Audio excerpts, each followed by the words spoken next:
तादात्म्य सोडून ज्याच्या आधारानं ते अंतःकरण कार्यात आलेलं आहे. अंतःकरणाच्या भूमिकेतून आपले सर्व प्रकृतीचे धर्म, प्रकृतीचे व्यवहार हे अंतःकरणाच्या अधिष्ठानावर हे सर्व कार्यरत आहे. मग त्याच्यामधलं दुःख घ्या, त्याच्यामधलं सुख घ्या. सुख दुःख ही अंतःकरणाचे धर्म आहेत, ते आत्म्याचे धर्म असू शकत नाही. सुख दुःख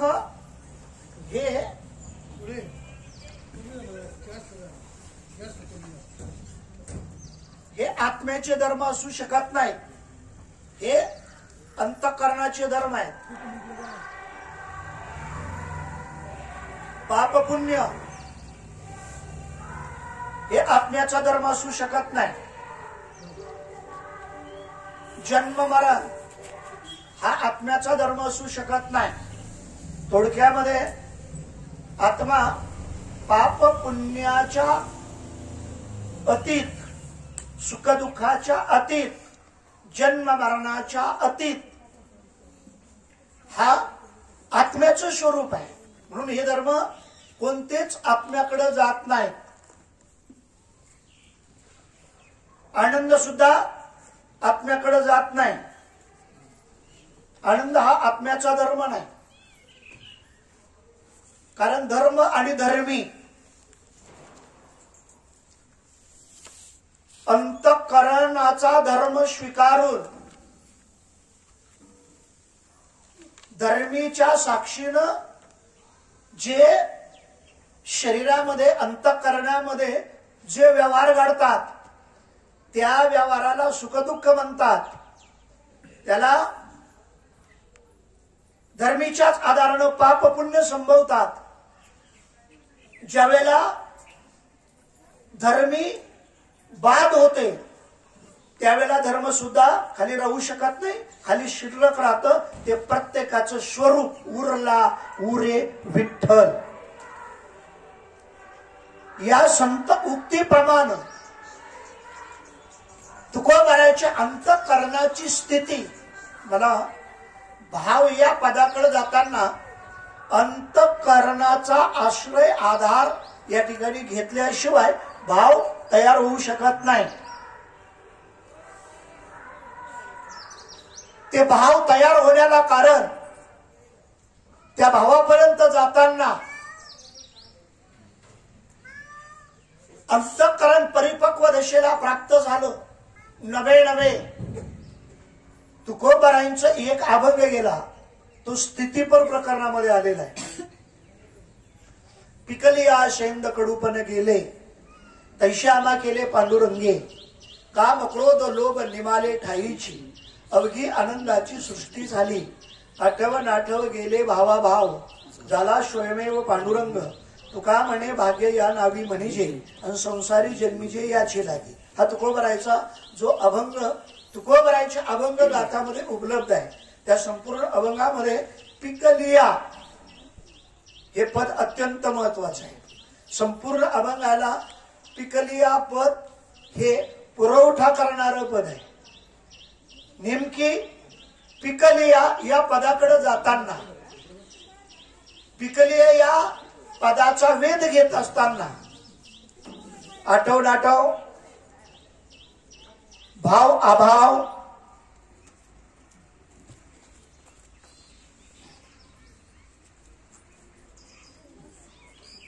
याचा आश्रय करून पिकलिया पदाची उत्पत्ती तुकोबारायांच्या मुखारविंदातून अभंगाच्या रूपानं या ठिकाणी झालेली आहे. पिकलिया पद पांडुरंगाकडे लावायचं, पिकलिया हे पद भावाकडे लावायचं का पिकलिया पद अभावाकडे लावायचे, का पिकलिया पद आठवकडे लावायचे, का पिकलिया हे पद नाठवकडे लावायचे. या अभंगाचा भाव ज्याला भावदर्शन म्हणतात. तुकोबारायांचं खऱ्या अर्थानं भावदर्शन काल बोलून गेलो. पूजनीय राऊत बाबा तुकोबारायांचं भावदर्शन, आणि हे भावदर्शन करण्याकरता वाक्याचा सुद्धा तो भाव तयार व्हावा लागतो. हे संतांचं चरित्र, संतांची कथा, संतांचा अनुभव सिद्ध करण्याकरता हे केवळ पांडित्य पाठ करून वाचून या कथा सांगता येत नाहीत, किंवा सांगून त्याचा समाजावर परिणाम होणार नाही. पहिल्यांदा हा भाव व्यक्त होत असताना पहिलं अंतःकरण परिपक्व दिशेला यावं लागतं. याला साधनेमध्ये अंतःकरण निग्रह म्हणतात. साधनेमध्ये साधायचे 3. मनोनिग्रह पहिला, ही भक्तीची पायरी आहे. मनोनिग्रह, मग मनोनिग्रहानंतर अंतःकरण निग्रह, अंतःकरण निग्रहानंतर इंद्रिय निग्रह. या त्रिपुटीनं जो जन्म मरणाचा संसार आहे, तो जन्म मरणाचा संसार जिंकता येतो. म्हणून तुकोबाराय चिंतन करता जिंकावा हा संसार. जिंकावा संसार येणे नावे तरी शूर. येर काय ती बापुडी किर अहंकाराची घोडी. संसार जिंकावा. संसार जिंकावा इथं आपल्याला विषय परिवर्तन करायचा नाही, विषय वाढवायचा नाही. इथं संसार खऱ्या अर्थानं देहाच्या संबंधाने जो संसार आहे. काल संपूर्ण प्रस्तावना करताना ज्या तुकोबारायांचा जो अभंग आपण चिंतना करता एक आपल्याला बोलण्याकरता प्रमाणित केला, तो अभंग म्हणजे मी चिमजवे आलो पोटा आपोलिया आलो, आता पुरले नवस गेली विरसोली आस, दिले 12 बळी गेलो मरोनी तये काळी, तुहीकडे पाहे तुका आहे तैसा आहे. या अभंगाला अनुसरून तुकाराम महाराजांचं म्हणजे गाथा भाष्य याची प्रस्तावना करताना ही भूमिका आपण त्या ठिकाणी बोलून गेलो.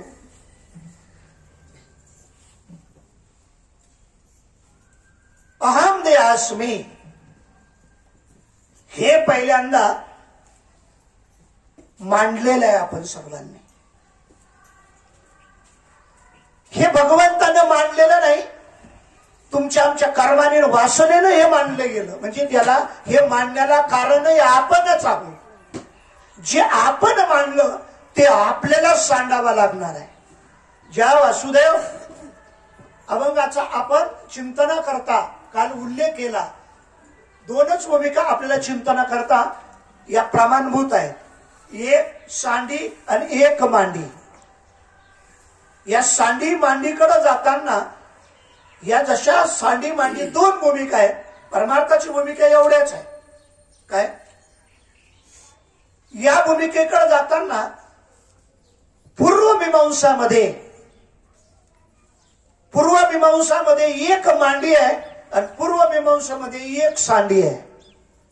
उत्तर मीमांसामध्ये एक सांडी आहे आणि उत्तर मीमांसामध्ये एक मांडी आहे. तो वासुदेव प्रकारातला अभंग आहे. सांडी मांडी परते टाकी वासुदेव नाम गोकी. अभंग कोणता आहे? सुखे शिव ब्रह्मानंदा जया परमार्थाची चाड तेने सांडावे लिगाड दरोडी भजनाची चाड नित्य नियम आदरे सांडी मांडी परते टाकी वासुदेव नाम गोकी मोक्ष येईल सुखी नाम स्मरता आदरे. हा याच्यामध्ये सांडी आणि मांडी या पदाकडं जरा चिंतन करत असताना ज्ञानोबारायांचा एक अभंग गेला मुखातून. रुनु जुनू रे भ्रमरा सांडी तू अवगुनू रे भ्रमरा. ज्ञानोबारायांनी या हा अभंगाचा भाव, हा भाव व्यक्त होताना, शब्दरूपाने व्यक्त होताना हा भाव कोणाच्या उद्देशाने ज्ञानोबारायांचा भाव व्यक्त झाला. ज्ञानोबारायांचं वाङ्मय खूप साधका करता चिंतनीय आहे. याचा अर्थ बाकीचे वाङ्मय चिंतनीय नाही याचा अर्थ विकल्प करू नका श्रवण करणाऱ्या मंडळींनी. इथं अनुवाद बोलत असताना श्रोत्याला घेऊन अनुवाद करावा लागतो. इथं स्वतंत्र वक्ता चिंतन करणार नाही. तो कुणी वक्ता असेल स्वतंत्र चिंतन करणार नाही. श्रोत्याला घेऊनच त्याचं चिंतन असेल. काय समाजामध्ये श्रोत्याला वजा करून बराच वक्त्याचा बडीमार समाजामध्ये आज माजतोय. संप्रदायाला त्याचा खूप त्रासही होतोय. समाज कीर्तन संपलं कथा संपली का त्याची चर्चाही करतोय, परंतु फक्त त्याच्यातून बाहेर निघण्याची ताकद अजून कोणाची होत नाही. चर्चा सगळ्या त्याच्यात आता पाकिटाच्या आणि महाराजाच्या हे सगळ्या चर्चा त्याच्यात. कुठं बोलण्याची आवश्यकता सगळीकडे त्याच प्रकारच्या चर्चा आहे. म्हणजे संप्रदायामध्ये हे प्रदूषण वाढलेलं आहे म्हणून इथं चिंतन कडे या कार्यक्रमाचं नाव चिंतन आहे. सगळ्यात महत्वाचं इथला प्रत्येक उपक्रम हा चिंतनाकडे जातो. काय माफ करा माझ्या बोलण्याने तुमच्या अंतःकरणामध्ये विकल्प तयार होऊ देऊ नका. कारण वक्ता बोलत असताना व्यक्त होत असताना वक्ता विशेष उर्मित येत असतो. मी गुरमीत म्हणत नाही बरं. तो विशिष्ट उर्मी वक्त्याला ज्याला उर्मी साधता येते ना त्याला श्रोत्याच्या अंतःकरणाचा ठाव घेता येतो. मनोरंजन करता येत नाही. श्रोत्याच्या अंतःकरणाचा ठाव घेता येतो. म्हणून ज्ञानोबारायांचा या अभंगाच्या रूपाने व्यक्त होणार प्रत्येक संतांचे. कारण एक भूमिका अशी पुढे आलेली आहे. जसे परमात्म्याच्या कार्याचे दोन अंग तयार होतात. एक अमूर्त एक मूर्त.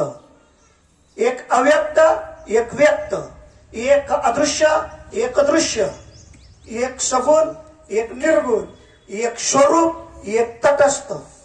हे परमात्म्याचे जसे अंग तयार होतात तसे संतांचे सुद्धा हे दोन अंग तयार होतात. कारण हे संत आणि देव वेगळे असू शकत नाही. निमित्त त्या प्रतिमा देवते संत निमित्त त्या प्रतिमा हे दोन असू शकत नाही. हे वेगळे असू शकत नाही. एक फक्त कार्य अवच्छेदकातून ही व्यक्त भूमिका पुढे येते. कार्य अवच्छेदकातून दृश्य ही भूमिका समोर येते. कार्य अवच्छेदकातून व्यक्त ही भूमिका समोर येते.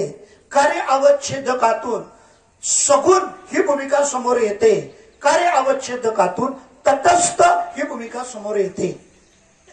जी दृष्टी अगोचर भूमिका आहे ती व्यक्त आहे, दृश्य आहे, मूर्त आहे, तटस्थ आहे आणि सगुण आहे.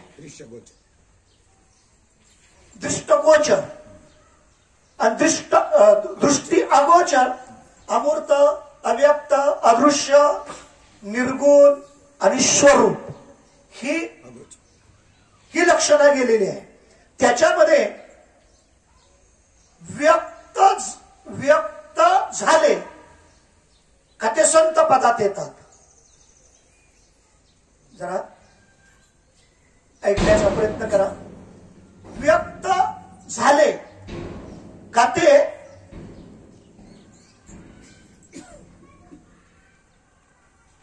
कार्यात येतात,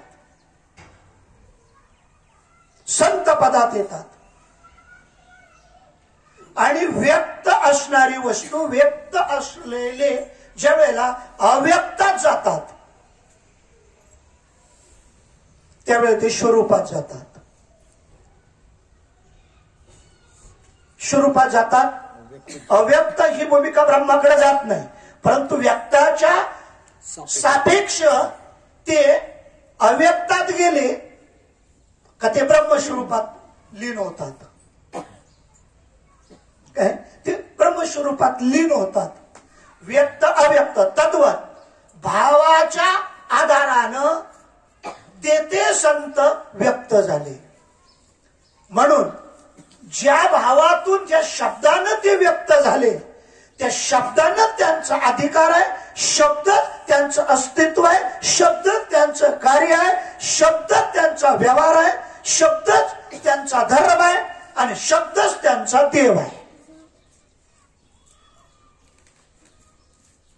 देह संत असू शकत नाही, वेश संत असू शकत नाही, गाव संत असू शकत नाही. त्यांच्या मुखातला जो शब्द अव्यक्त ते आकार आले, सोप्या भाषेमध्ये अव्यक्त आणि आकार धरला का ते रूपाला आलं, नावाला आलं आणि आकाराला आलं.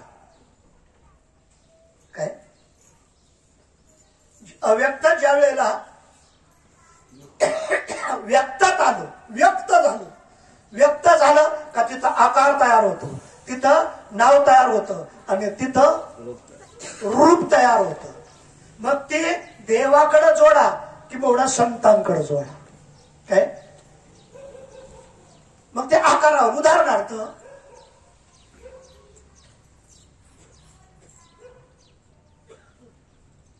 दगड राम आहे का आकार राम आहे?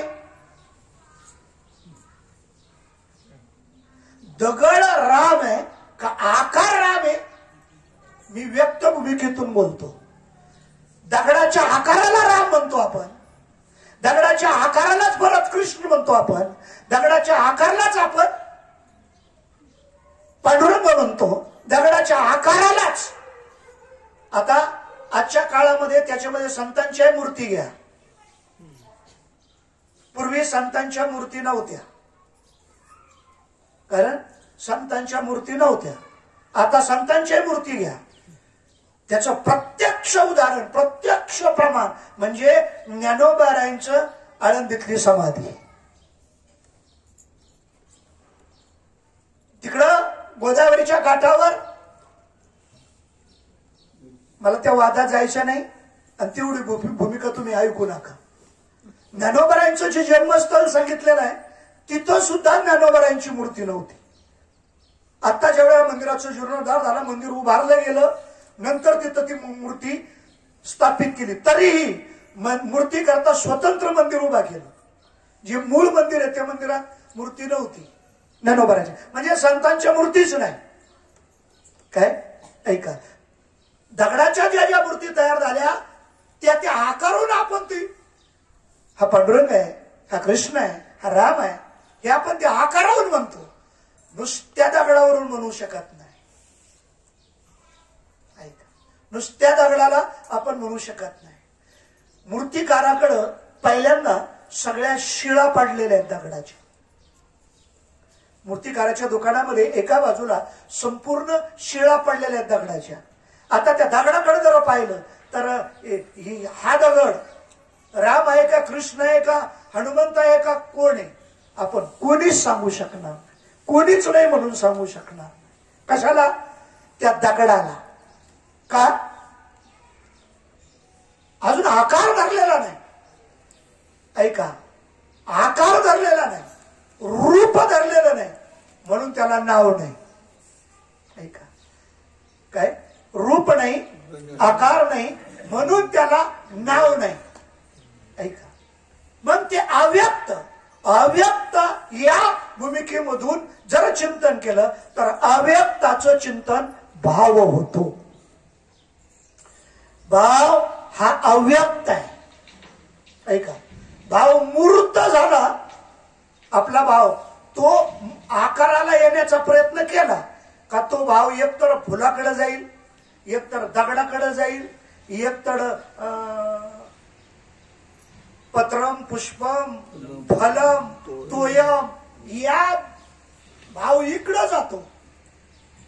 काय भक्तीची लक्षणं करताना भक्ती ही मूर्त आहे का अमूर्त आहे,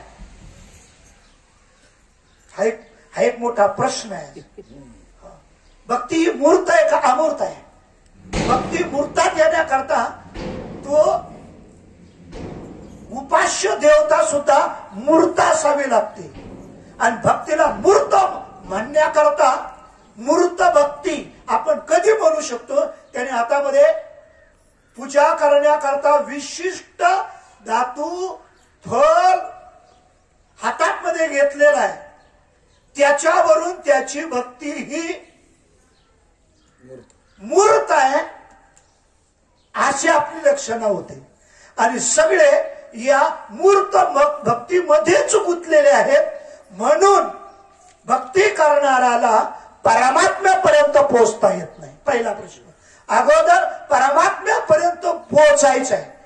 स्वतःपर्यंत पोहोचणं ही समाजाला जड जात आहे. काय आजच्या काळामध्ये देवापर्यंत जाणं सोपं, परंतु स्वतःपर्यंत जाणं एवढं अवघड होऊन बसले. स्वतःपर्यंत जाण्याकरता घरदार सोडून हिमालय जरी गेले तरी स्वतःपर्यंत जाता येत नाही. देवापर्यंत ताबडतोब जाता येईल. मला भूमिका सांगायची, या सगळ्या प्रवाहात मूर्त अमूर्त व्यक्त अव्यक्त दृश्य अदृश्य सगुण निर्गुण स्वरूपाने तटस्थ हा सगळा प्रवास तुकोबारायांनी चिंतन करताना भावाला अनुसरून चिंतन केलं. तुकोबारायचा अधिकार आम्हाला जो कळाला तो शब्दानेच कळाला आणि तोही शब्द तुकोबारायांच्या मुखातला शब्द. म्हणून त्याला भाष्य म्हटलेलं आहे. काय गाथा भाष्य म्हटलेलं आहे. हे तुकाराम भाष्य नाही, गाथा भाष्य. तुकोबारायांच्या मुखातून आलेले जो शब्द आहे, कारण शब्दानं तुकोबाराय व्यक्त झाले. परंतु व्यक्त होताना अगोदर त्या भावाकडे जाताना जिथं तो भाव तयार झाला तयार होतो, त्या भाव तयार होण्याला कारण जे आहे त्या अंतःकरणाची भूमिका, त्याचा विचार करावा लागेल. तुकोबारायांनी आपल्याच अनुभवातून स्थितीपर प्रकरणामध्ये आपल्या अंतःकरणाची भूमिका आपल्या अनुभवातून अभंगामध्ये एक सिद्ध केलेली आहे. भाव व्यक्त आहे का अव्यक्त आहे? अव्यक्त आहे. देव व्यक्त आहे का अव्यक्त आहे? मी देव हा शब्द वापरला. व्यक्त. देव व्यक्त आहे आणि भाव अव्यक्त आहे. व्यक्त असणारा देव अव्यक्त भावातूनच व्यक्त होतो. व्यक्त असणारा देव, व्यक्त होणारा देव अव्यक्त भावातूनच तो व्यक्त होतो. तो भावाशिवाय व्यक्त होऊ शकत नाही. भावाशिवाय व्यक्त होऊ शकत नाही. म्हणून भावाशिवाय तू कळत नाही. भावे विन देव न कळे. मी तर स्वल्पविराम देतो. भावे विन देव न कळे. कारण भाव, आता भाव हा मंदिरात जोडायचा का आपल्या प्रत्येकाकडे जोडायचा? भाव मंदिरात असतो का भाव तुमच्या आमच्या जवळ असतो? तुका म्हणे भाव धरोनिया देई देव. तुका म्हणे भाव धरोनिया आणि देव. तुका म्हणे भाव धरोनी आणि देव म्हणजे भाव बळे आकडे. धरा बळकट भाव.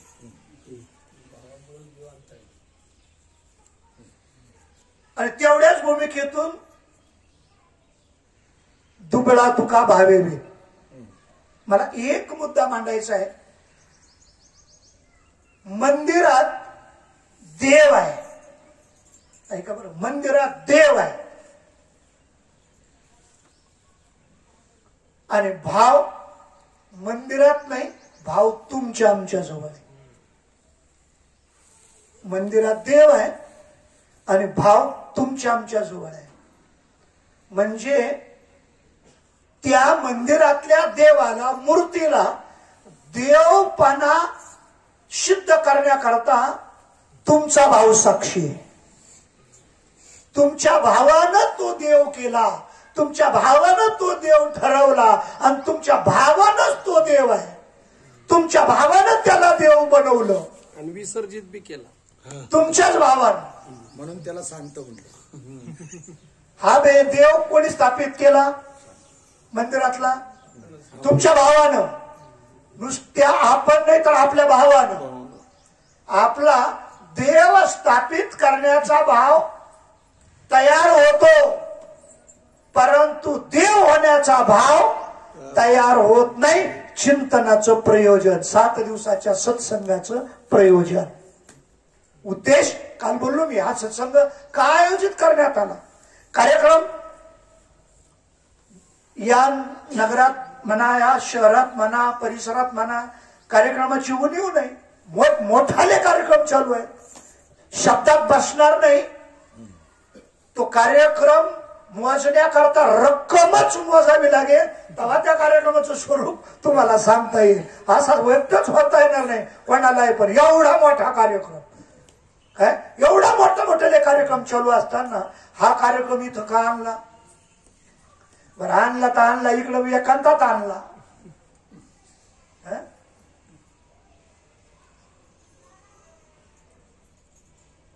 या नगरी, या शहरातल्या राजाला माहित होणार नाही, गुरुला माहित होणार नाही.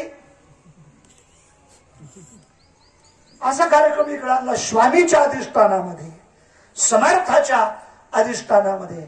मला हा या कार्यक्रमाचा उद्देश का, समाजाला श्रवण करताना हे वेगळेपण का जाणवतंय, वेगळेपण का वाटतंय, याचा विचार समाजाने करायचा आहे. श्रोते मंडळीनं याचा विचार करायचा आहे. आपण आतापर्यंत बरेच ऐकतो, आतापर्यंत आपण बरेच कार्यक्रम ऐकले, परंतु इथं ऐकताना तुम्हाला एक वेगळेपण जाणवल्याशिवाय राहणार नाही. आणि वेगळेपण हे बाहेरलं नाही, या कार्यक्रमाचं नाही, वेगळेपण हे तुमच्या प्रत्येकातलं वेगळेपण आहे. कारण का आपण स्वतःला सोडून परमार्थ करायला निघालो. आपल्याला सोडून देवदेव करायला निघालेली मंडळी आहे. काय देवाला सोडून देवदेव करायला निघालेली आहे. आमची कीर्तनकार मंडळी विनोद सांगते, ते आसरा पूजायचे असतात. आसरा, आणि मग त्या आसरा पूजायला वड्याला जावं लागत. मी तशात, कारण तो दृष्टांत म्हणजे तशाच भाषेत सांगावं लागत. त्या आसरा पूजायला वड्याला जावं लागत, कारण त्या आसरा कुठे आहे, वड्यालाच असतात. आणि मग त्या आसरा पूजायला निघाले. कधी सगळं काय ते बनवलं स्वयंपाक, मग त्या पहिला आसराला दाखवायचा, त्या आसराला निघाले. मग आता आसरा ठेपे मागच्या वर्षी पुजलेले आहे, आता वर्षभर त्या आसरा ठेप्याला आहेत का नाही, आपला नैवेद्य दाखवण्याकरता म्हणून आपल्या पूजेला काहीतरी आसरा तयार होण्याकरता रस्त्याने चालता चालता तो नैवेद्य एका हातामध्ये, ती लाणी पिंटी एका हाताला, पिंटे एका हाताला. काय जरा काळ बदलला, पिंट्यान पिंटीचा काळ बदलला. आता पिंट्यान पिंटी नाही राहिली, आता एका हाताला भैया आणि एका हाताला दिदी. काय भैयाचा दिदीचा काळ आलाय, आणि दोघ जण दोन हाताला तो नैवेद्य डोक्यावर. मग आता तिथं आसरा पूजायला आसरा लागतात ना, आता आसरा तर ठेपेला राहिले नसते. आणि पूर येते, त्या पुरात वाहून गेले असत्या आसरा, म्हणून हिनं विचार केला आपल्याला तिथं पूजा करता आसरा. म्हणून चालता चालता पायात चप्पल, चपला सहित रस्त्यानं चाललेल्या दगडाला ठोकरायचं आणि त्या भैयाला सांगायचं, भैया ह्यो एक घे. पायानं ठोकरला ना, ह्यो एक घे. परत दुसऱ्या पायाने ठोकरायचा, दिदी ह्यो एक घे. असा ठोकरी ठोकरी 7 डगर जमा करायचे आणि वड्याला नेऊन ठेवायचे. आसरा. दुसरा एक शब्द मावलाय. हा आमच्याकडं खूप अपरिचित शब्द वाटतो तो. आमच्याकडे तो शब्द आसरा म्हणतात. समजा काय हरकत नाही, माऊलिया, आसरा, भाव तर तो आपला त्याचा तयार झाला, ते शब्द काही असतो. या दृष्टीनं मला म्हणायचंय, आणि बाबा त्याही 7च आसरा.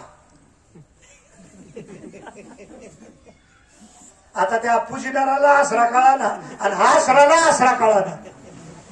काय त्यात 7च. त्याच्यात मी असा सिद्धांत देईन, या 7 जणी आहेत, या 7 जणी आहेत, आणि या 7 जणी या बुद्धीच्या देवता सांगितल्या. आसराला शास्त्रात आसरा नाही बरं, काय पण त्या सांगताना त्याच्याशिवाय बाहेर निघणार नाहीत ना. कारण या 7 आसरा या बाहेर निघाल्याशिवाय आपल्याला परमात्म्याकडे जाता येणार नाही. एक सोपी भूमिका. मूर्ती बाद झाल्याशिवाय आपल्याला परमात्म्याकडे जाता येणार नाही. मूर्ती फोडायची नाही, मूर्ती जशीच्या तशी. काय मूर्ती जशीच्या तशी, जशी याप्रमाणे मूर्ती हलवायची असते. मंदिराचा जीर्णोद्धार करताना मूर्ती हलवायची असते. मूर्ती जशीच्या तशीच राहते. काय मूर्ती जशीच्या तशीच राहते. परंतु त्याच्यातलं जे चैतन्य आहे ना, ते चैतन्य मंत्रानं काढून घेतात. उपाध्याय ब्राह्मण मंत्रानं काढून घेतात आणि दुसरा एखादा दगड, नवीन दगड आणून त्या दगडामध्ये ते चैतन्य स्थापित करतात. तिथं मूर्ती स्थापित होतं. आता ते मूर्तीकडे पाहताना मूर्ती जशीच्या तशीच आहे. आता त्या मूर्तीमध्ये पाहताना सगळं जसं तसं आहे. परंतु सगळे माणसं म्हणतात आता त्याच्यात देव नाही, आता त्याच्यात देव नाही, आता त्याच्यात देव नाही. आता तो देव गेला कुठं गेला म्हणजे बरं काढला. तो काढलेला बी कोणाला कळाला? ज्याच्या यज्ञकंकने त्या यजमानच्या हातून काढला तो प्राण, त्यालाही कळलं नाही. कोणाला? त्याचा भक्ता तयार झाला, माझ्या हाताने देव काढला, पण त्याला कळालं नाही. काय यजमानाला सुद्धा कळालं नाही. मला म्हणायचं आता तो देव कुठे? आता कुठे? कुणाला देव गेला? अरे मूर्ती जशीच आहे तशीच आहे. तुमच्या भावातले हे चढ उतार आहेत. तुमच्या अंतःकरणाच्या भावाचे हे चढ उतार आहेत. तुमचा भावाची तर तिथं आकार धारण करतो आणि त्या भावानंच परमात्मा स्वरूपाला आपल्या अंतःकरणातला भाव परिच्छिन्न भूमिकेत आला. देव जसाची तसाच आहे. आपल्या अंतःकरणातल्या भावानंच देवतळी आला. आपल्या अंतःकरणातल्या भावानंच तुकोबारायांनी परमात्म्याचा अनुभव सिद्ध केला. तुकोबारायांच्या अभंगामध्ये तुकोबारायांनी आपला अनुभव त्या परमात्म्याचा सिद्ध केला. आणि तो परमात्म्याचा अनुभव सिद्ध करताना तुकोबारायांच्या मुखातून पहिला शब्द आला मीची. पहिल्यांदा मीची. आता मी हा जीवपणाकडे जातो का मी हा स्वरूपाकडे जातो?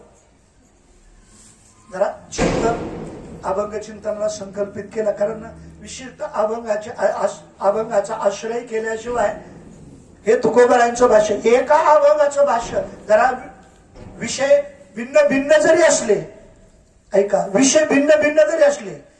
आता ज्ञानोबारायांचा जो अभंग, मी तोच अभंग बोलत होतो.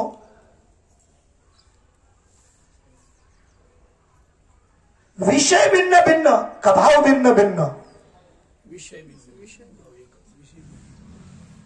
तुकोबाराय माऊली ज्ञानोबाराय पहिलं तोगे काऊ कोकत आहे. ऐका, कावळ्याच्या संबंधाने ज्ञानोबाराय व्यक्त झाले एका अभंगामध्ये. आता इथं भाव आणि त्या भावातला विषय. ऐका, तुम्हाला विषय नाही मांडायचा, तुम्हाला विषय नाही सांगायचा, त्या विषयाला अनुसरून तुमच्यातला भाव ज्ञानोबारायला जागृत करायचा आहे. इथं ज्ञानोबारायांना कावळा नाही सांगायचा, कावळ्याला अनुसरून तुमच्यातला भाव सांगायचा, कावळ्याला अनुसरून तुमच्यातला भाव सांगायचा. इथं विषय, इथं ज्ञानोबाराय व्यक्त होताना ऋणू झुनू रे भ्रमरा. इथं भ्रमर हा ज्ञानोबाच्या अंतःकरणातला भाव नाही, ज्ञानोबारायातला भाव परमात्माच आहे. ज्ञानोबारायांचा भाव व्यक्त होण्याचं कारणही परमात्माच आहे. तुमचा आमचा जीवपणा स्वीकारून, तुमचा आमचा जीवपणा स्वीकारून ज्ञानोबारायांनी भ्रमर तयार केला. कारण आपण सगळे जीवपणा मांडून बसलेलो आहे. आपण काल प्रस्तावना त्याची केली. काय जीवपणा आपण मांडून बसलेलो, हा जीवपणा हा पसारा मांडून बसलो आणि त्या पसाऱ्याला अनुसरून आपला अनुसरणाचा पसारा मांडलाय आपण. कोणाला अनुसरून? आपल्या जीव पाण्याला अनुसरून. घडलेली घटना सांगतो बाबा. जुन्या कावसानला, पैठणला, जुन्या, नवीन कावसान नाही, जुन्या कावसान, गोदावरीच्या समोर जुनं कावसान, मूळ बंडोबाबांचं मूळ समाधी स्थान जुन्या कावसांमध्ये आहे. त्या जुन्या कावसानला आपल्या सत्संगामध्ये उपस्थित असणाऱ्या गीतामाई भारती होत्या. जुन्या कावसानला होत्या त्या, नवीन कावसानला नव्हत्या. तिथंच बंडोबा बाबाच्या मठाच्या शेजारी त्यांनी एक रूम घेऊन आपला पसारा मांडला होता. मी पसारा हा शब्द पुढे आला म्हणून ती भूमिका पुढे आली बरं का. आपला पसारा मांडलेला होता. कोणता पसारा? त्यांनी दिदी संन्यास घेतलेला होता ना. तुम्ही संन्यासाचा पसारा पाहिला ना. काय तुमचं आमचा काहीच नाही. एवढं एवढं देव घरे काय त्याच्यात एवढा देव संन्यासाचा पसारा पहा तुम्ही. एखाद्या आश्रमात जाऊन त्याचा साक्षीदार मी आहे. हो, एवढा मोठा पसारा. आखी एक खोली. आता नजर चुकीनं मला सांगता येणार कोण माझ्यावर होत्या गीतामाईच्या. आपण घरी भेटायला गेलो तुम्हाला सांगता येणार कोण होतं सांगता येणार नाही. तो पसारा पाहिला, त्याच्यात गीतामाईचा देव चाललेला होता. कशात? पसाऱ्यात. इथं पसारा सारायचा सांगितला, पसारा सांडायचा सांगितला, आणि इथं आम्ही पसारा मांडून बसायला शिकलो. बोलतोच.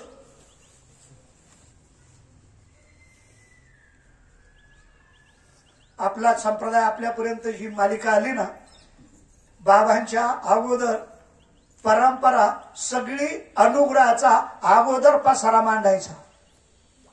बाबा आहेत काय अंशानं साक्षी त्याची. अगोदर पसारा मांडायचा. अनुग्रह देताना बरं, ज्याला अनुग्रह द्यायचा ना त्याला अगोदर पूजा मांडायची. काय पूजा मांडायची, पसारा मांडायचा. अगोदर हे मांडायचं. ही सगळी पूजा तो यज्ञच म्हणा, ते यज्ञ करायचा आणि त्याच्यातून त्याला अनुग्रह द्यायचा. अजूनही चालू आहे. ज्याला आपल्याला ते एक विकल्प एक कोणाच्या अंतःकरणातला असेल ना तेव्हा पुढं. आणि इथं काय करायचं सांगा थोडं. जे पुढे येतं ना काय नुसतं झाडी चालायचे. चिंतन म्हणजे झाडाझाडी, चिंतन म्हणजे सांडी मांडी, द्वैताची झाडणी.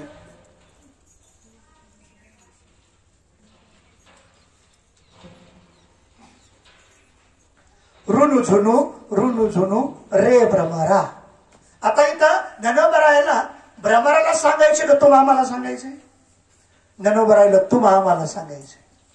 काय भ्रमराला नाही सांगायचं. भ्रमराच्या आधारानं, कारण भ्रमर ही वृत्ती तुमच्या आमच्याकडे आहे. काग ही वृत्ती तुमच्या आमच्याकडे आहे. ज्ञानोबरायांच्या गाथामध्ये जेवढी प्रकरण आहे, या सगळ्या प्रकरणाच्या भूमिका या तुमच्या आमच्या आधाराने सांगितलंय. दुर्ळा मुला केला गेम आहे. कोणती भूमिका आहे? कोणती? तुमच्या आमचीच भूमिका आहे. घोंगडी कोणती भूमिका आहे? तुमच्या आमचीच भूमिका. आंबुला, घोंगडी, त्याच्यामध्ये पिंपळ, ह्याच्या वेगवेगळ्या भूमिका. ज्ञानोबरायांच्या मुखातून हे जे भ्रमर आणि भ्रमर इथं ज्ञानोबरायांनी कोणत्या भूमिकेतून घेतला तर अवगुण या भूमिकेतून भ्रमर घेतला. अवगुण. आता अवगुण भ्रमराकडे का तुमच्या आमच्याकडे? म्हणा तुमच्या आमच्याकडे भ्रमर. पण ज्ञानोबरायांनी भ्रमराच्या अवगुणाला अनुसरून तुमचा अवगुण जागा केला पहिल्यांदा. भ्रमराचा कोणता अवगुण आहे? ज्ञानोबरायांनी कोणत्या भ्रमराच्या संबंधानं रुनु झुनू मी सांडी आणि मांडी पूर्व मीमांसा आणि सांडी मांडी उत्तर मीमांसा या भूमिकेला अनुसरून मी रुनु झुनू या पदाकडे आलोय. त्या भ्रमराच्या दृष्टीने त्याच्यातले भ्रमराचे दोन प्रकार. एक विषयी भ्रमर, त्याचा विचार आपल्याला करायचा नाही. दुसरा भ्रमर तो असणारा मकरंद सेवन करणारा भ्रमर. उदाहरणार्थ मकरंद सेवन करणारा भ्रमर मकरंदाचा शोध घेत असतो आणि मकरंदाचा शोध घेताना त्या भ्रमराकडे ज्ञानोबाराने त्या भ्रमराकडे अवलोकन केलं आणि त्या मकरंदाचा शोध घेताना त्या भ्रमराचा अवगुण ज्ञानोबारांच्या दृष्टिक्षेपात आला. तो मकरंद शोध घेणारा तो भ्रमर भ्रमण करत असताना आपल्या अवगुण जागा करून त्याचा शोध घेत होता. कोण? तो भ्रमर. आता थोडक्यात म्हणजे तो भ्रमर एक आपला अवगुण म्हणजे एक त्याचा एक स्वर असतो एक, आणि त्या स्वरानं तो त्या नादात तो सारखा भ्रमण करीत असतो. म्हणून ज्ञानोबारांनी त्याला भ्रमर, आपला मोबाईलला काय म्हणतात, भ्रमण ध्वनी म्हणजे फिरता ध्वनी काय, आणि प्रत्येकाला फिरवणारा ध्वनी, अजिबात बसून न देणारा ध्वनी. मोबाईल बसून देतो का आपल्याला, मोबाईल स्थिर होऊन देतो का आपल्याला, भ्रमण ध्वनी. तसा भ्रमण करणारा तो भ्रमर मकरंदाच्या शोधात असताना त्याच्या अवगुणानं भ्रमण करत होते. त्याचा अवगुण एक उदाहरणार्थ असा असा अवगुणानं तो भ्रमण करणारा भ्रमर. ज्ञानोबारांनी त्या भ्रमराकडे पाहिलं. जोपर्यंत त्याला मकरंद मिळत नाही तोपर्यंत तो अवगुणाला घेऊन मकरंदाचा शोध घेत असताना त्याला एक फुल सापडलं आणि त्या फुलावर तो भ्रमर बसला. आता फुल मिळालं, त्या फुलावर तो अवगुण जागृत करणारा भ्रमर त्या फुलावर बसला. कोणत्या फुलावर? ज्या फुलात मकरंद आहे त्या फुलावर बसला. आता तुम्ही आम्ही सगळेजण बसलो. आपण कुठं बसलो? जिथं मकरंद आहे, जिथं सुगंध आहे, आपण त्या फुलावर बसलो. एक प्रवचन हा याला फुल म्हणा, परंतु या प्रवचनातला गाभा म्हणजे मकरंद, गुलाब हे फुल आहे का त्याच्यातला सुगंध आहे? गुलाब हे फुल आहे का त्याच्यातला सुगंध आहे? मोगरा फुल आहे का त्याच्यातला सुगंध आहे? तसं प्रवचन आणि याच्यातला सुगंध. भ्रमराचा संबंध फुलाशी नाही, भ्रमराचा संबंध मकरंदाशी आहे. मकरंदाचा शोध घेणारा तो भ्रमर फुलावर बसला. कोणत्या फुलावर बसला? ज्या फुलात मकरंद आहे त्या फुलावर बसला. आता फुलावर बसला, मकरंद ज्या फुलात आहे त्या फुलावर बसला. आता भ्रमराचं काम काय? मकरंद सेवन करणं. बरोबर ना? आता फुलावर बसला ना, आता तुम्ही प्रवचनात बसलात ना, आता तुमचं काम काय? सेवन करणं. ऐका, महत्वाचा मुद्दा गेला. श्रवण करता करता सेवन करणं. कारण तुकोबराचा भाव आहे ना, सेवितो आणि वाटितो. काय म्हणजे मी सेवन करतो, तुम्ही सेवन करा. मी आनंद घेतो, तुम्ही आनंद घ्या. मी आनंद खातो, तुम्ही आनंद खा. मग आनंद तो कसा खायचा? म्हणजे लाडू न खा. साखर आपण कशी खातो? लाडू न खातो. तसा तुम्ही आनंद लाडू न घ्या. तू काय म्हणे? खातो आनंदाचे लाडू, नरकाचर फोडू घ्या ना, घ्या रे तुम्ही. तुम्हाला नाही दिलं तसं आपण. तो भ्रमर फुलावर बसला. आता त्याचं काम फक्त मकरंद सेवन करणं. परंतु तो फुलावर बसला मकरंद सेवन करण्याकरता, परंतु त्याचा अवगुण हा रायनाच. ज्ञानोबारांना ते सांगायचं. परत त्या अवगुणाकडे मी जाणार आहे. हा, मी आणि मज. मोबाईल बंद करा. मी आणि मज. काय? तो भ्रमर त्या फुलावर बसला, परंतु त्याचा अवगुण काय? रायनाच. काय? ज्ञानोबाराने त्या भ्रमराकडे पाहिलं. हा फुलावर बसलाय मकरंद सेवन करणारा भ्रमर आहे, अधिकार त्याला मकरंद सेवन करण्याचा आहे. तो मकरंद सेवन करणारा फुलावर बसलाय, परंतु त्याचा ऋणू जुनू हा अवगुण सांगितला ना. कोणता अवगुण? आता ऐका, भ्रमर वजा करा. आता आपल्याकडे घ्या, आपल्याकडे अवगुण आहे. आपण त्या अवगुणाला धरून आपण कथा ऐकतो, प्रवचन ऐकतो, कीर्तन ऐकतो, वारी करतो, दिंड्या करतो, धाम करतो, सगळं अवगुणाला घेऊन कुंभ करतो, महाकुंभ करतो. तर तुम्ही कुंभ म्हणले का माझ्याकडे महाकुंभ आहे. कालही तुम्ही कुंभ उच्चारला होता बाबांनी. महाकुंभ हे सगळीकडे जातो, पडतो अवगुणाला घेऊन, आणि अवगुणाला घेऊन जातो, अवगुणाला घेऊन करतो, आणि अवगुण पुरुषितो. कोण? मी. आता भ्रमर नका म्हणू, मी मला. आता माझ्यातले अवगुण कोणते आहेत? कारण तुकोबरायचं सुद्धा नाटाचा पाठ गेला, मी अवगुणी अन्यायी. मी अवगुणी अन्याय तो वेगळा.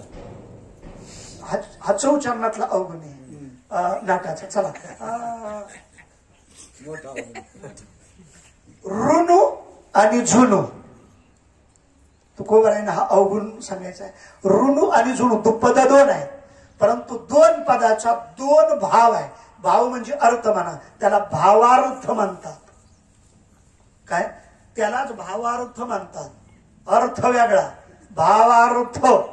रामायण एकनाथ महाराजांचं त्याला भावार्थ रामायण म्हटलं, म्हणून भावार्थ रामायणाच्या रामायणाचार्य नदीच लागत नाही. तिथं कोणती कथा पुढे यायची म्हटलं का, अगोदर एकनाथ महाराज त्या भावाचं विवरण करतात आणि मग त्या कथेचं विवरण करतात. म्हणून आमच्या रामायणाच्या धंदाच होणार नाही, रामायणाचार्याचा धंदाच होणार नाही, कुणी ठेवणारच. त्याच्यातला जो भाव आहे ज्ञानोबारायांचा, ऋणू. ऋणू म्हणजे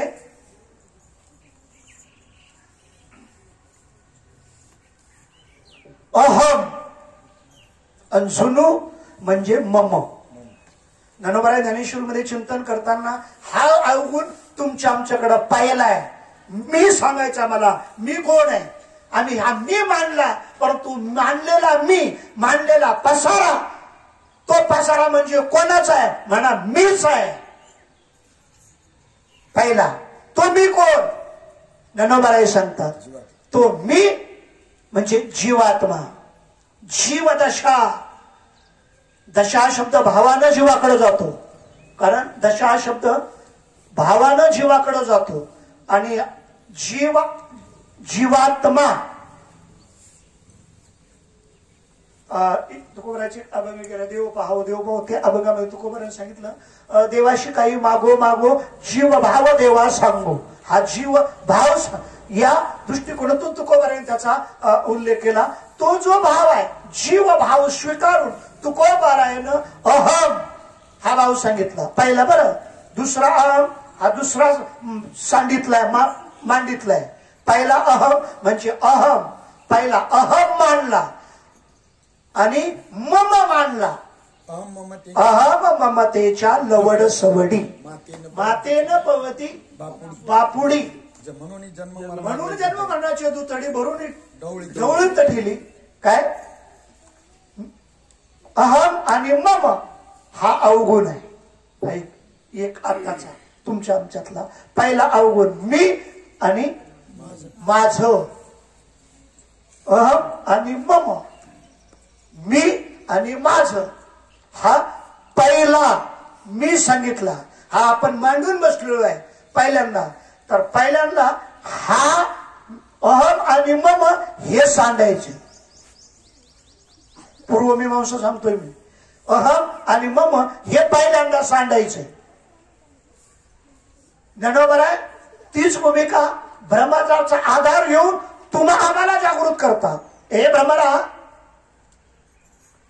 ऋणू झुनू सांडितू अवगुणू रे भ्रमरा. फक्त मी एकदाच बोललो ऋणू झुनू.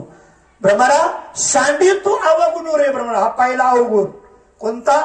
अहम आणि मम, मी आणि माझ, हा पहिला अवगुण हा सांडायचा आहे. ज्ञानोबा आहेत त्या भ्रमराला सांगतात, ज्ञानोबा सांगतात म्हणण्यापेक्षा ज्ञानच तुम आम्हाला उपदेश करताय, ज्ञानच तुम आम्हाला बोध करताय, म्हणून ज्ञानच बोध आहे, ज्ञानच बोध आहे पहिल्यांदा. म्हणून बोधाला ज्ञान म्हटले, पहिल्या बोधाला. परत ऐका जरा, विकल्प तयार होईल. ज्ञान म्हटलेलं आहे, तत्व अशी, हे ज्ञानाची भूमिका आहे. ऐका पुढे सांगितलंय, भक्ती पंचायतनमध्ये नाम हे दुसरं साधन आलेलं आहे, दुसरं साधन सांगितलं, परंतु ते ज्ञानाला घेऊनच उत्पत्तीला आलेलं आहे. नाम स्वतंत्र नाही, नामाला ज्ञानाचं, आमची कीर्तनकार मंडळी सांगत असतात, आंधळ्या पांगळ्याचा प्रवास.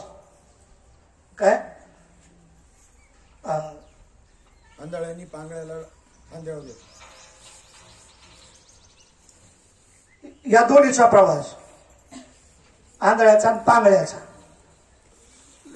आंधळ्याचा आणि डोळसाचा नाही, आंधळ्याचा आणि पांगळ्याचा. पहिला काय, आंधळ्याला दिसत नाही आणि पांगळ्याला चालता येत नाही, हे दोन्ही ठिकाणी स्वतंत्र. पण हे दोन्ही जर, या दोन्हीची जर युती झाली, कोणाची? आंधळ्याची पांगळ. मी महायुती म्हणत नाही बरं का, मग त्याच्यात परत बाहेर आणावं लागेल अजून महायुतीत, मग ती महायुती होईल. पण पहिले इथं आंधळा आणि पांगळा हे दोन्हीची युती झाली. मग युती झाल्यानंतर काय झालं, पांगळ्याला चालता येत नव्हतं, तो पांगळा आंधळ्याच्या खांद्यावर बसला, म्हणजे आंधळ्याने त्याला खांद्यावर घेतलं, कारण त्याला चालता येत नव्हतं,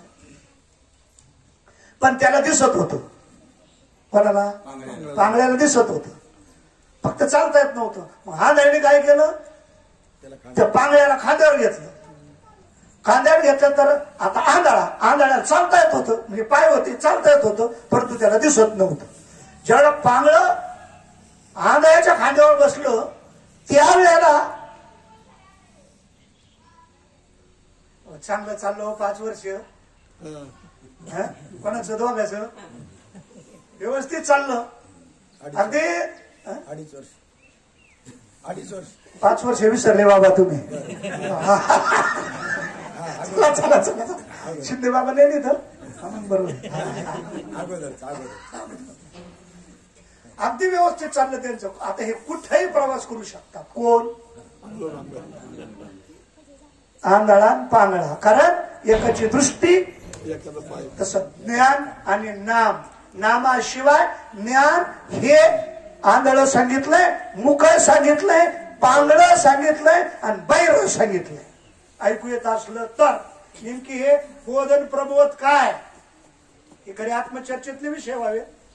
बोधन प्रबोध काय हा आपल्या मालिकेत विषय होतो बाबा. दुसऱ्या मालिकेत ते म्हणतात नुसता प्रबोध आहे, बोध नाहीच. आम्हाला केवळ प्रबोध दिलाय. एक म्हणतो प्रबोधच नाही. चला हे व्यासपीठावरले मुद्दे नाहीत, हे मी त्याच्याकरता बोललो. हे चर्चेत हे आणि साधक याच्यात गुंतलाय, जे ते याच्यात गुंतून बसले त्याच्यात. चला मला हे सांगायचं आहे, एक अहम आणि एक मम, मीची. काय? मीच देह आहे, देह मी आहे आणि देह संबंधानं सगळं माझं आहे. एक पहिला पूर्वमीमांसा सांडी या पदाची. आता इथं ज्ञानानं अहमही सांडायचंय, म्हणजे आणि मम सांडायचंय. अहमही सांडायचंय आणि ममही सांडायचंय. एकदा अहम सांडलं, मम सांडलं का बाकीचं सगळ्यांचा बाद होतो आपोआप. एक युक्तिवाद ऐकतो ना आपण, गाडगेची उतरंड, गाडगेची उतरंड. आता ती उतरंड म्हणजे नुसते गाडगे नाही, डब्याची रांग, त्याला इंग्रजी शब्द वापरतो लाईन. कोणाची? डब्याची लाईन म्हणजे रांग आणि गाडग्याची उतरंड. हे नुसती रांग यांची डब्याची काय, पण हातून काहीच नाही. कोणा डबे नुसते वरून चमकते, हातून मोकळेच डबे. एखाद्याच्या घरात प्रवेश केला ना, नजर चुकीनं जर किचन मध्ये जर पाय पडला ना, बाप रे बाप, अशी बैठक ठेवलेली असते त्या डब्याची, अशी लाईन मध्ये ठेवलेले असते, उंचीनुसार डबे बसवलेले असतात. ते असं त्या डब्याकडे पाहिल्यानंतर असे फिरायलाच लागतं. नुसते चमकत येत बाहेरून, आतून मोकळे. परमार्थात बरेच डबे येत असे. आणि आमची उतरंड कोणत्या गाड्याला हात घातला, कोणत्या उतरंडीला हात घातला ना, काहीतरी सापडल्याशिवाय राहणार नाही. जुन्या काळात बोलू का, Vikas bank, state bank, central bank, सहकारी बँक, सगळी उतरंडच होती. सासूचं नाही, सासूचंही त्याच उतरंडीला आणि सुनाचंही त्याच उतरंडीला, परंतु अजिबात मेळ लागत नव्हता कोणाचं खातो कोणत्या बँकेत. सगळं त्या उतरंडीला असे सगळं, परंतु मेळ लागत नस. जरा एकटाच घरी असला उतरंडीला जर भिडला ना, काय सापडायचं त्या उतरंडीला. काय मला म्हणायचंय, आज अख्खी उतरंड ही साठवणारी उतरंड तयार झाली. खाल्ल्या मूळच्या गाडग्यानं सगळं पाया, सगळं जे जे उभा केलंय ना, या सगळ्याचं अधिष्ठान म्हणजे खाल्लं गाडगं, सगळ्यात मोठं गाडगं. ते गाडगं म्हणजे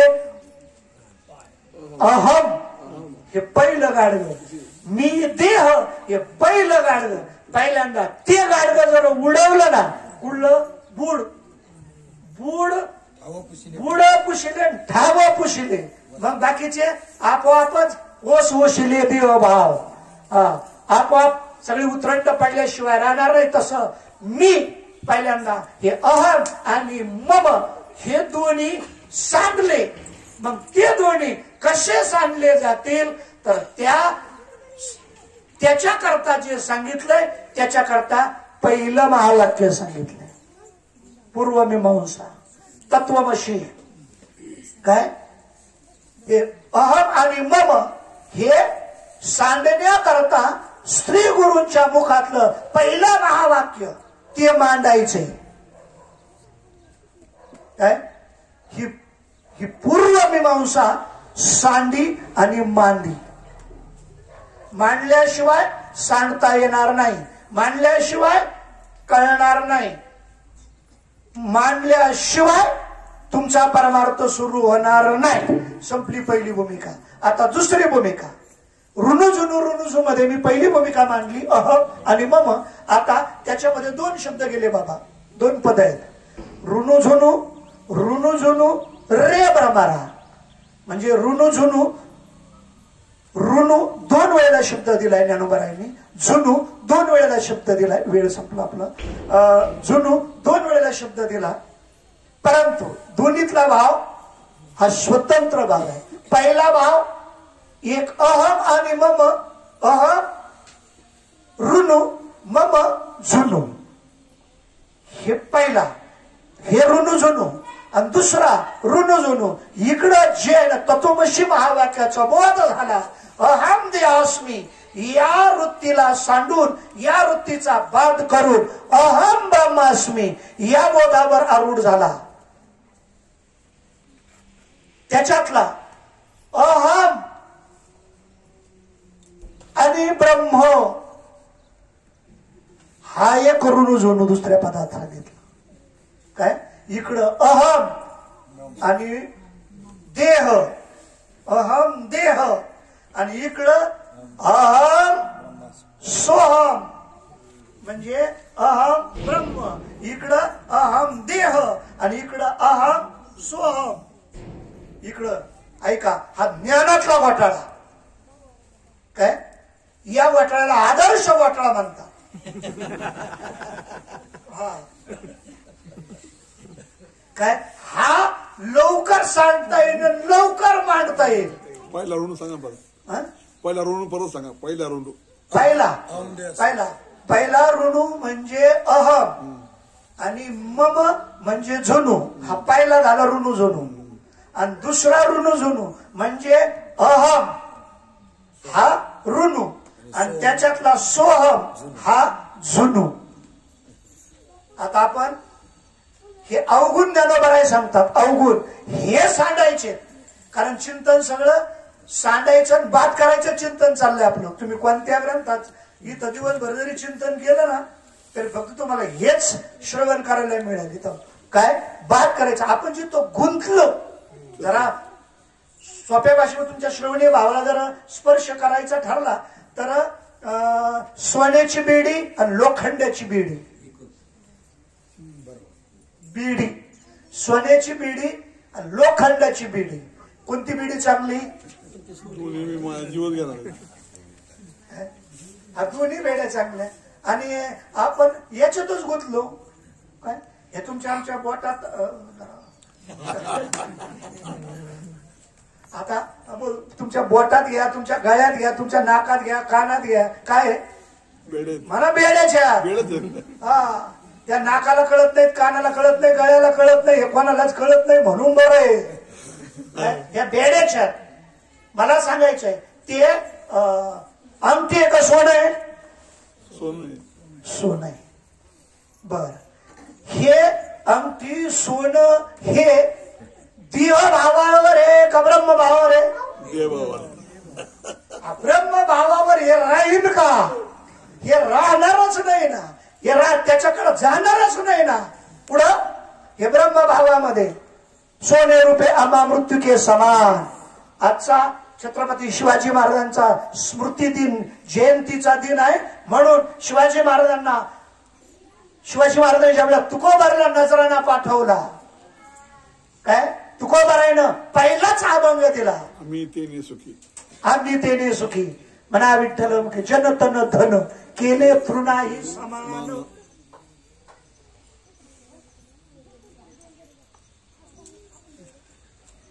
आपण सगळे सोन्याचे बीडीत आहेत. आपल्याकडे तो नुसती बीडी नाही तो भार आपल्याकडे आहे. अहम ब्रह्मास्मी. एकच बापू गुरूंचं उदाहरण सांगून शेवेला पूर्ण विराम देतो. बापू गुरूंचं उदाहरण आहे विद्यापीठावर काल्याच्या कीर्तनामध्ये गुरुजीनं सांगितलेलं दृष्टांत आहे.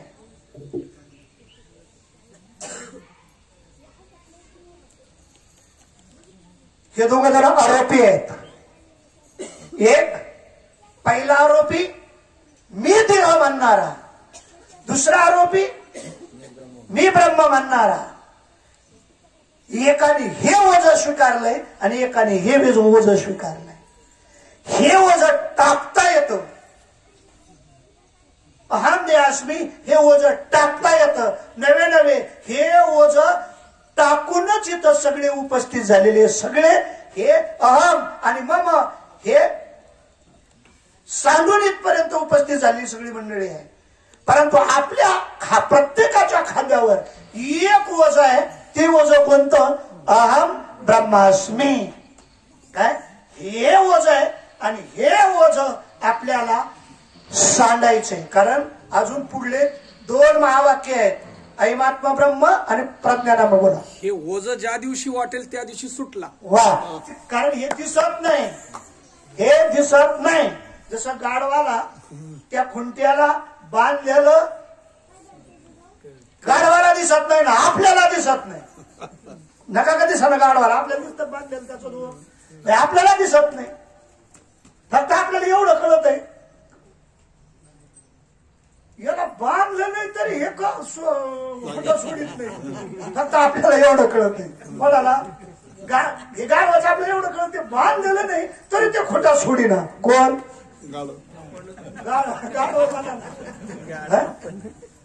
बोलू का शिंदे बाबू उठले. किती मंडळी आहे इकडं? लांडा गर्दब किती मंडळी आहे इकडं? साधक मंडळी किती आहे? काय किती मंडळी आहे इथं? किती मंडळी उपस्थित आहे? काय विषय होत नाही हा सगळ्यांचा.